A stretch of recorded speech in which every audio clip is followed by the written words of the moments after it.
একটা কথা কিন্তু ২ রকম করে কোয়া যায়। একরকম করে কইলে ভালো শোনা যায়। আর একরকম করে কইলে কিন্তু অনেক খারাপ শোনা যায় বা সামনের ব্যক্তিটা খুব খারাপ পায়। একটা কথাই কিন্তু আপনি যদি ভালো করে বলেন, সুন্দর মতো বলেন তাহলে কিন্তু শুনতে খুব ভালো লাগবে। আর ওই কথাটাই যদি একটু ঘুরিয়ে পেঁচিয়ে বা একটু মানে সুরটা ব্রেক করে বলেন তাহলে কিন্তু সেটা শুনতে খুব খারাপ লাগে। আর মনে হয় যে আমাকে কটু কথা শোনাচ্ছেন এরকম লাগে। তো যাই হোক কেন কথাটা বললাম পুরা ব্লগটা দেখলেই আপুরা আজকে বুঝতে পারবা। তো দেখো শুরুতেই আমি কি করতেছি। ভিডিওর শুরুতে একটা ছোট টুল ছিল আমাদের ঘরে, সেই টুলটা দেখো কালার করার জন্য নিয়ে আসছি। আর এটা আমার শ্বশুরের হাতের টুল, আর এই টুলটা আমার রান্নাঘরে ছিল আগে। সরি, রান্নাঘরে না, আমার থাকার রুমটাতেই ছিল। এটার উপরে আমি বালতি টালতিগুলো রাখছিলাম। তো এটা এখন কালার করে ভালো করে শুকিয়ে এটার উপরে ভাবছি যে একটা ফুলের টব রাখবো ঘরের ভিতরে। আর ভাবছিলাম যে স্ন্যাক প্ল্যান্টটা রাখবো, কিন্তু স্ন্যাক প্ল্যান্টটা রাখলে আমার মেয়ে একদম ছিঁড়ে ফেলবে, কারণ ও এখন অনেক ছোট। তো যার জন্য ভাবছি যে একটা ফুলের টব মানে আর্টিফিশিয়াল যে ফুলগুলা হয় ওগুলা কিনে এনে এটার উপরে এখন আপাতত রাখবো, দেখতে ভালো লাগবে। টুলটা কিন্তু অনেক দিনের আমার শ্বশুরের হাতের ছিল, কিন্তু টুলটা কিন্তু এখনও ভালো আছে, কালারটা নষ্ট হয়ে গেছে। যার জন্য দেখো ঘরে একটা কালার ছিল আর টুলের কালারটা ওইটাই ছিল, কিন্তু কালারটা একটু ডিসকালার হওয়ার জন্য পুরানো পুরানো লাগছিল। এখন কালার করে দেওয়ার পর কিন্তু একদম নতুন হয়ে যাবে। আর এই টুলগুলা কিন্তু এখন মানুষের বাড়িতে দেখি আমি, মানে ড্রয়িং রুমে বড় বেডরুমে বলো রেখে এটার উপরে ফুলের টব রাখে, দেখতে কিন্তু অনেক সুন্দর লাগে। আর এগুলা দেখি অনলাইনেও পাওয়া যায়, মানে এই টুলগুলা। তো এই টুলটা আমার ঘরেই ছিল, আমি কিন্তু এটার উপরে মানে কাপড় রাখা ঝাড়িটা রাখছিলাম। তো ভাবলাম যে কাপড় রাখা ঝাড়িটা না রেখে এটার উপরে একটা ফুল গাছ লাগিয়ে দিব। আর এই যে সোফাটা দেখতেছো, এই সোফাটাও আজকে আর এক কোট করে কালার করব, কারণ সেদিন কিন্তু এক কোট মারছিলাম, তারপরে আর আমার সময় হয়ে ওঠে নাই। তো আজকে ভাবতেছি যে এখনও যেহেতু মেয়ে ওঠে নাই ঘুম থেকে, তো এখনই আমি এটাও কালার করব। তো ওই সোফাটা কিন্তু কালার টালার করে তারপরে দেখো এখন প্রায় 11টার মতো বাজে। আমি চলে আসছি আমাদের বাড়ির এখানে একটা স্কুল আছে, এলপি স্কুল। ওই এলপি স্কুলে কারণ কি বলো তো, এই এলপি স্কুলে না অনেক ফুল গাছ, এই যে দেখো কত সুন্দর সুন্দর ফুল গাছ লাগাইছে একটা ম্যাম। তো ম্যামটা কিন্তু এখন নাই, এখন চলে গেছে। তো এখন একটা স্যার আছে, তো ভাবতেছি স্যারটাকে বলে নিব। আর ম্যামটাকে বলতে না একটু লজ্জা লাগে, কারণ কোনোদিন কথা বলিনি ম্যামটার সাথে, তার জন্য। তো দেখা হয় কিন্তু কোনোদিন কথা হয় নাই, তো ফুল গাছ চাইতে একটু লজ্জা পাইছিলাম। তো যার জন্য ভাবলাম যে ছাদটা যেহেতু আছে ছাদটাকে বললে মানে দিবে। তো ছাদটাকে আমি বললাম যে স্যার কয়েকটা ফুলের গাছ নিব, তো ছাদটা হাসলো, কিছু বললো না। তো আমাকে আবার বললো যে কোন ফুল গাছগুলো নিবা। তো আমি বললাম যে অনেকগুলা যে থোপা থোপা হয়ে আছে ওইখান থেকে একটা করে ভেঙে নিব আমি ডাল। তো তারপরে বললো নাও। তো তারপরে দেখো আমি নেওয়ার জন্য আসলাম, আর আমি কিন্তু নার্সারি থেকে কয়েকটা গাছ এনে গাড়ছি। তো এখন খালি মনে হয় যে ফুল গাছ আনিয়ে লাগাই, মানে দেখতে ভালো লাগে যে ঘরের সামানটা, তার জন্য। তো দেখো এখান থেকে স্ন্যাক প্ল্যান্ট কয়টা নিয়ে নিলাম। এই স্ন্যাক প্ল্যান্টগুলো একটু কালার কেমন জানি, তারপরেও ভাবলাম যে এগুলাই নেই, কারণ এগুলা মাটির মধ্যে আছে, একদম অযত্নে আছে, বালু দিয়ে একদম ভরা। তো এগুলা নিয়ে ভালো করে পরিষ্কার করে ধুইতে হবে আমাকে। আর এখান থেকে দেখো হোয়াইট কালারের গোলাপ ফুলের ডাল একটা ছিঁড়তে মানে ভাঙতে চাইতেছি, কিন্তু কিছুতেই পারতেছি না। আর লাস্ট পর্যন্ত পারি নাই, আমি ট্রাই করছি, ভাতিজি ট্রাই করছে, ভাগ্নি ট্রাই করছে, তারপরেও পারি নাই আমরা ভাঙতে, কারণ গায়ে অনেক কাটা ছিল, মানে ভাঙতেই পারি নাই। তো লাস্ট মানে পর্যন্ত কয়েকটা স্ন্যাক প্ল্যান্ট, তারপর আরও কি কি যে গাছ ওগুলো আমি নামই জানি না এই ফুল গাছগুলার, তো সেইগুলা কয়টা নিয়ে তারপরে চলে যেতেছি বাড়িতে। তো এখন যাই এগুলা লাগাবো, কিন্তু আমার টাব নাই কিন্তু ফুলের, দেখা যাক কিসের মধ্যে লাগাই। তো চলো আমার সাথে বাড়িতে যাই, আর এই ফুল গাছগুলা সুন্দর মতো এখন লাগিয়ে দিব। তো আমি যে ফার্স্টেই বললাম যে একটা কথা কিন্তু 2 রকম করে বলা যায়। তো কেন বলছিলাম, কালকা যে কমেন্টটা আপুটা করছিল সাজিনারা বেগম, আমি নামটা কালকা ভুল করে বলছিলাম, কিন্তু আজকে ভালো করে দেখে নিছি। তো ওই বোনটা আমাকে কমেন্টটা করছিল ঠিকই, কিন্তু একটু টিটকারি মারে করছে, মানে বলছিল, আমি কমেন্টটা স্ক্রিনে দিয়ে দিব, তোমরা দেখে নিও কেমন করে কমেন্ট করছে। কমেন্টটা করার পর অনেকগুলো হাহা রিয়েক্ট দিছে, আর ওই হাহা রিয়েক্টটা দেখে আমার অনেক খারাপ লাগছে আর রাগও উঠছিল। আর আপু বলছিল যে আমার ছেলে যদি অতটুকু করে পড়ে 12টা অবধি পড়ে তাহলে তোমার ছেলে পাগল হয়ে যাবে, বলে হাহা রিয়েক্ট দিছে। তার মানে কি, মানে আমার ছেলে পাগল হয়ে যাবে, উনি অনেক খুশি। তো তাহলে কেমন লাগে বলো? এই কথাটাই কিন্তু মানে ভালো করে বলতে পারতো যে আপু ও তো অনেক ছোট, ওকে এত প্রেশার দিও না, একটু একটু করে পড়াও। দেখবা পড়াশোনা ভালোই থাকবে আর ব্রেনও ভালো থাকবে। আমি তো মূর্খ না, আমি কথাটা বুঝতাম, কিন্তু আপু এইভাবে বলছে, মানে আমি মনে হয় কিছু জানি না, আপু সব জানে এরকম। তো যাই হোক, আপুকে আমি রিপ্লাইটা কালকার ভিডিওতে দেওয়াতে আপু অনেক খারাপ পাইছে হয়তো, পেয়ে আজকের ভিডিওতে কমেন্ট করছে, আপু আমি তোমার ছেলেকে ওইভাবে বলতে চাই নাই, তুমি হয়তো মানে বুঝতে ভুল করছো, আমি এইভাবে বলছি ওইভাবে বলছি, মানে অনেক কথাই বলছে। ওইখানে আরও অনেক আপুরাই আমাকে কমেন্ট করছে যে আপু মানুষের কথা বাদ দাও। আবার অনেক আপুরাই বলছে যে হয়তো উনার বাচ্চা কাচ্চা নাই বা উনার মানে উনি পড়াশোনা করে নাই। তো ওই কমেন্টের রিপ্লাইও ওই আপু করছে। আপু বলছে আমি একটা স্কুল টিচার, আমার ছেলে একটা আছে 4-এ পড়ে, ওকে আমি এতটুকু পড়াই না, কিন্তু উনি মানে ওনার ছেলে স্কুলে টপার। তো যাই হোক, সবার ব্রেন কিন্তু এক না, সব বাচ্চাই কিন্তু অতটাও স্মার্ট না, আমার ছেলে অতটাও স্মার্ট না, এখনও হয় নাই, ক্লাস 1-এ পড়ে। তো ওকে কিন্তু আমি সারা জীবনই ওইভাবে পড়াই না, মানে এক্সামের আগে আগে একটু ভালো করে পড়াইতে হয়। আর আমার ছেলেও কিন্তু স্কুলে টপার, মানে ক্লাসে টপার থাকে প্রত্যেকবার, 50-র ভিতরে 50 করে নাম্বার পায়। তো যাই হোক আপু, তুমি কমেন্টটা করছো ঠিক আছে, কিন্তু কমেন্টটা কিন্তু একটু ভালো করে লিখতে পারতা, যেভাবে লিখছো দেখলে কিন্তু সবারই রাগ উঠবে, মাথা গরম হবে, এবং কি তোমারও হবে। তো যাই হোক, আমার ছেলেরও কিন্তু পড়াশোনা অনেক ভালো, আর তার জন্যই কিন্তু আমি একটু গার্ড দিয়ে একটু ভালো করে পড়াই।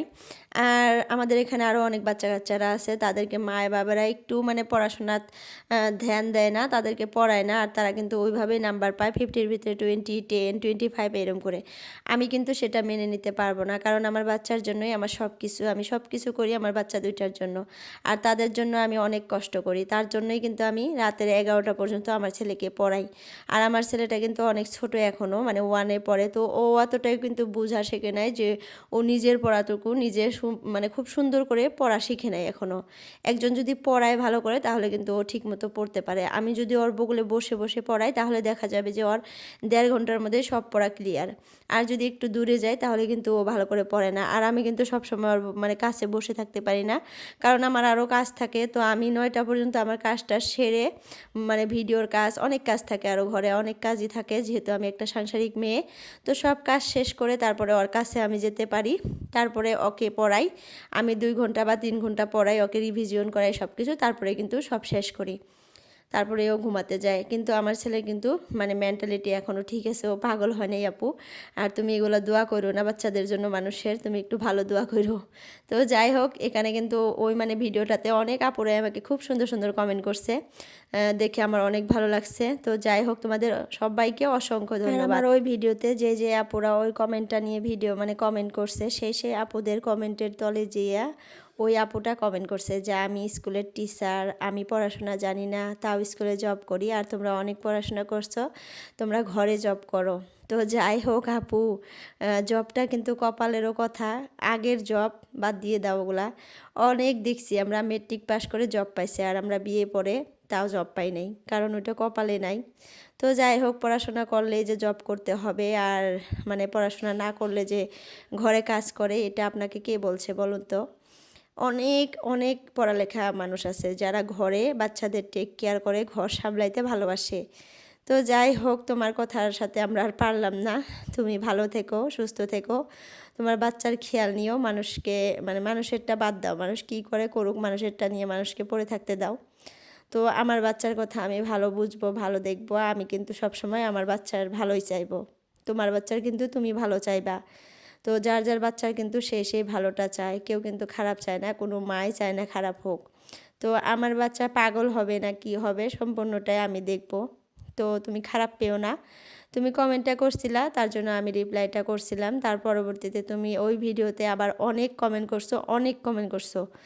তো সেই কমেন্টগুলো পড়ার পর কিন্তু আমার আরও অনেক খারাপ লাগছে, আরও অনেক রাগ উঠছিল। তো আপু আর একটা কমেন্টে বলছিল যে তোমরা যে সবাই আমাকে বলতেছো যে আমার পড়ালেখা নাই, বারবার বলতেছো, তোমরা কি টিচার না এমবিবিএস?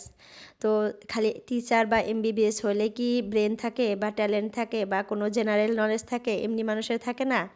অনেক অনেক পড়াশোনা করা বা এমবিবিএস টিচার, যারা টিচার আছে তারা মানে তাদেরই খালি ব্রেন আছে? আমরা যারা মানুষ আছি তাদের কোনো ব্রেন নাই, তাদের কোনো মানে বুদ্ধি নাই, বা কোনো ওরকমই নাই? তোমার কথা হিসাবে মনে হয় আমরা গরু, আর তুমি টিচার, তুমি অনেক শিক্ষিত। তো যাই হোক আপু, আর কমেন্ট টমেন্ট করো না তুমি। তুমি ভালো থেকো।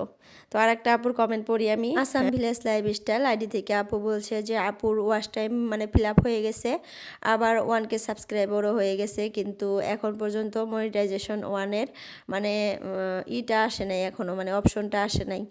তো আমি আপু না ভালো করে বলতে পারলাম না, আর কত দিনে আসে এটা কিন্তু বলা যায় না। মানে 4000 ওয়াচ টাইম আর 1K সাবস্ক্রাইবার হয়ে 1 মাস বা 1.5 মাসের মধ্যে কিন্তু ওই মনিটাইজেশন অন হওয়ার ইয়াটা আসে আর কি, অপশনটা আসে, কিন্তু তোমার কেন আসে নাই?